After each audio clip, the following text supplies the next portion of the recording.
দেখো তমশ্রী, উত্তর চব্বিশ পরগনার আতাইপুর স্টেশন সংলগ্ন একটি শৌচাগারে গতকাল রাতে পাকিস্তানের পতাকা লাগানো হয় বলে পুলিশের কাছে খবর আসে। গোপালনগর থানার পুলিশ সেই ঘটনার তদন্তে নেমে দুজনকে গ্রেপ্তার করে। দুই ব্যক্তির নাম চন্দন মালাকার এবং প্রজ্ঞাজিৎ মণ্ডল। এই দুই ব্যক্তিকে গ্রেপ্তার করে।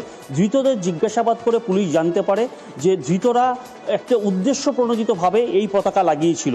এবং আজ এই বিষয়ে বনগাঁ পুলিশ জেলার যিনি পুলিশ সুপার আছেন দীনেশ কুমার, তিনি সাংবাদিক সম্মেলন করে জানান যে এই দুই ব্যক্তি ভারত বিদ্বেষী স্লোগান লিখবার জন্য ওখানে উদ্যত হয়েছিল।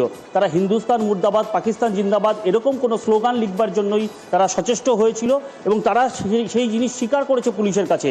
এই বিষয়ে দুই ব্যক্তিকে গ্রেপ্তার করে পরবর্তীতে আজ তাদেরকে বনগাঁ মহকুমা আদালতে পাঠানো হয়েছিল। আতাইপুর রেলওয়ে স্টেশনে কাছে ওখানে আমরা পাকিস্তানে যে জাতীয় ফ্ল্যাগ আছে ওটা আমরা ওখানে পেয়েছিলাম। বিভিন্ন ইন্টেলিজেন্সটা ইউজ করে আমরা যারা এটা লাগিয়েছিলেন ওদের আমরা খোঁজ পাই। দুজন নাম হচ্ছে, একজন চন্দন মালাকর, একটা নাম হচ্ছে প্রজ্ঞাজিৎ মণ্ডল। ইন্টেনশনালি এটা উনি ওটা কাজ করেছিলেন। এটাও জানা গেছে যে কমিউনাল ডিসহারমনি पैदा করার জন্য ওটা এই কাজটা করতে চলেছিলেন।